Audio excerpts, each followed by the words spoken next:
the sleepy town of Ravensbrook, nestled deep in the heart of the forest, there stood an ancient mansion. The townsfolk spoke of it in hushed tones, referring to it simply as the old house. It had been abandoned for as long as anyone could remember, its windows shattered and its walls covered in a thick layer of ivy. But despite its decrepit appearance, the old house had an air of malevolence that kept even the bravest souls at bay. One autumn evening, a young historian named Evelyn Gray arrived in Ravensbrook. Evelyn was passionate about uncovering the mysteries of the past, and the old house had always fascinated her. She had read countless stories about it, and now she was determined to uncover the truth behind the legends. Evelyn checked into the town's only inn. Quaint establishment run by an elderly couple, Mr. and Mrs. Holloway. The Holloways were warm and welcoming, but their faces turned grim when Evelyn mentioned her interest in the old house.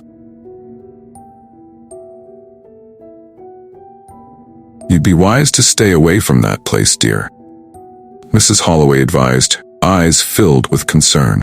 "Terrible things have happened there." Evelyn smiled politely but remained undeterred. The next morning, armed with her camera, notebook, and a flashlight, she set off towards the old house. The path leading to it was overgrown and treacherous.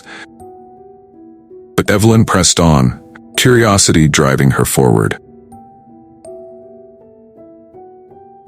As she approached the mansion, a sense of foreboding washed over her. The house loomed before her, its dark silhouette stark against the overcast sky. Took a deep breath and pushed open the creaking front gate, then stepping onto the weed-choked path that led to the front door. The door was ajar, and Evelyn pushed it open with a heavy groan. Inside, the air was thick with dust and the scent of decay. The grand foyer, once a testament to opulence, was now a shadow of its former self. Faded portraits lined the walls, their eyes seeming to follow Evelyn as she ventured further into the house. She began her exploration methodically, moving from room to room, documenting everything she saw. The mansion was a labyrinth of forgotten memories, each room filled with relics of a bygone era. In the library, she found shelves upon shelves of leather-bound books, their pages yellowed with age. In the dining room, a long table was set with tarnished silverware, as if awaiting a dinner party that would never come. Hours passed, and Evelyn found herself in the attic. The air was musty, and the only light came from a small, grimy window. As she sifted through old trunks and forgotten belongings, she stumbled upon a journal, its leather cover cracked and worn. Curiosity piqued. She opened the journal and began to read. It belonged to a woman named Eliza Blackwood, who had lived in the house over a century ago. Eliza's entries were filled with sorrow and despair, detailing the gradual unraveling of her family. Her husband, William, had become obsessed with dark rituals, convinced that he could summon supernatural forces to grant them eternal life. Eliza wrote of the strange occurrences that plagued the house. The whispers in the night, flickering lights, and the feeling of being watched.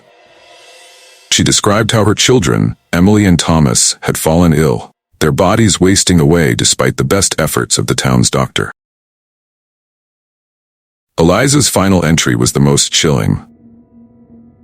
She spoke of a ritual that William had planned, one that required the ultimate sacrifice. Evelyn's heart pounded as she read the last hastily scrawled lines. "I fear for our souls. William has lost his mind. The children are gone, and I am next. If you find this, know that we are trapped. The house will not let us go." A A sudden noise broke the silence, and Evelyn's head snapped up. The sound of footsteps echoed from below. She quickly pocketed the journal and made her way back downstairs, her flashlight beam cutting through the darkness. In the grand foyer, she froze. A figure stood at the bottom of the staircase, shrouded in shadows. Evelyn's breath caught in her throat as the figure stepped into the dim light, revealing a gaunt, pale face with hollow eyes. "Who are you?" Evelyn managed to whisper, her voice trembling.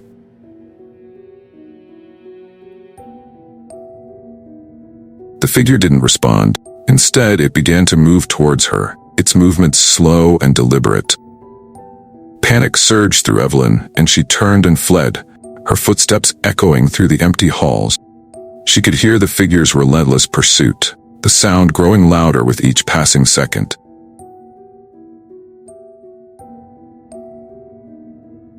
Evelyn burst through a door and found herself in the basement. The air was colder here, and a sense of dread hung heavy in the air.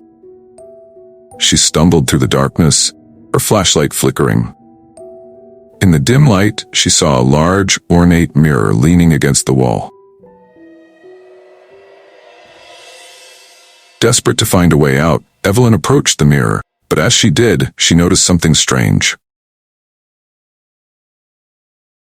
Her reflection was not her own. Instead, it was the face of a woman with wild, terrified eyes. Eliza Blackwood.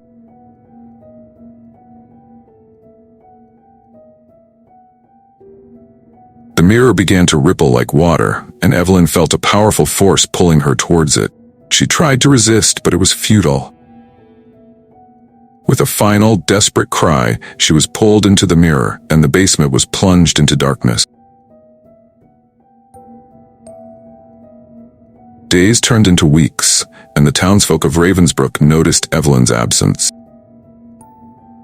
Mr. and Mrs. Holloway reported her missing, but the authorities found no trace of her. The old house remained silent, secrets locked away. Years passed, and the old house fell further into ruin. But those who dared to approach it at night spoke of hearing whispers on the wind and seeing fleeting shadows in the windows. The legend of the old house grew, becoming a cautionary tale for generations to come. And in the attic, Eliza Blackwood's journal lay forgotten, its final entry waiting to be discovered by the next curious soul who dared to uncover the dark history of the house and its tragic inhabitants. But the house was not truly empty. Trapped within its walls, the spirits of Eliza, William, Emily, Thomas, and now Evelyn lingered, bound by the dark rituals that had sealed their fate. They roamed the halls, shadows of their former selves, reliving the horrors that had consumed them. In the dead of night, the townsfolk would sometimes hear the mournful cries of a woman, or the faint laughter of children echoing through the trees. The brave ones who ventured too close claimed to see ghostly figures peering from the broken windows, or hear the distant sound of a piano playing a haunting melody. As the years went by, the story of the old house became a legend. A ghost story told around campfires and whispered in the dark. But for those who knew the truth, it was a reminder of the thin veil that separated the living from the dead, and the terrible price of curiosity. And so, the old house stood, a silent sentinel in the heart of the forest, its secrets waiting to be discovered by those who dared to enter. But be warned, once you cross its threshold, there is no turning back. The house has a way of keeping its inhabitants forever.